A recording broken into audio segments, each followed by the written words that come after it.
Bienvenue dans Focus Champions, la rubrique qui vous plonge chaque jour au cœur de la Ligue des Champions. On commence en Italie avec l'Atalanta Bergame opposé au Borussia Dortmund. Battu 2-0 à l'aller, les Italiens devaient réaliser un exploit à domicile. Et il frappe fort d'entrée, Gianluca Scamacca ouvre le score de la 5e minute. Juste avant la pause, Davide Zappacosta inscrit le deuxième but et remet les deux équipes à égalité sur l'ensemble des deux matchs. Au retour des vestiaires, l'Atalanta continue de pousser et réalise la remontada grâce à Mario Pasalic, 3-2 au score cumulé.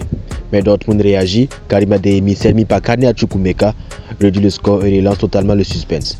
Et dans le temps additionnel, tout bascule, faute de Ramid Bensebaini, pénalty pour l'Atalanta et carton rouge. Lazar Samadic ne tarde pas et transforme la balle de qualification.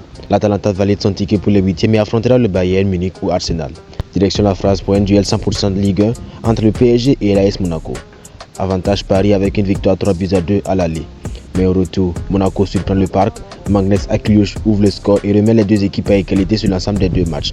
En seconde période, le PSG accélère, 60e minute Marquinhos égalise, 6 minutes plus tard, Kvaratskhelia donne l'avantage aux Parisiens.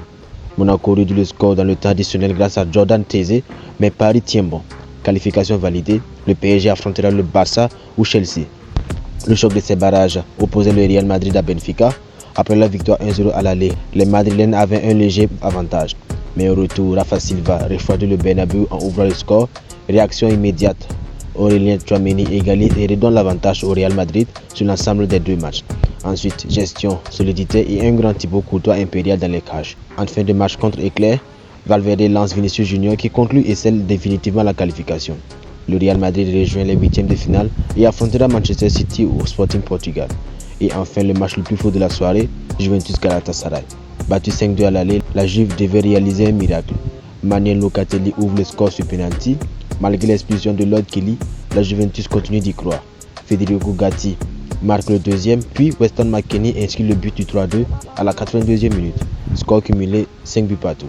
Direction les prolongations. Mais en infériorité numérique, la Juve finit par craquer. Victor Osimhen manque en première période, puis Burak Yilmaz enfonce le clou en fin de match. Galatasaray, après s'être fait peur, se qualifie pour les 8e et affrontera Liverpool ou Tottenham. Les barrages sont désormais terminés. Place maintenant au tirage au sort des 8e de finale prévu ce 27 février.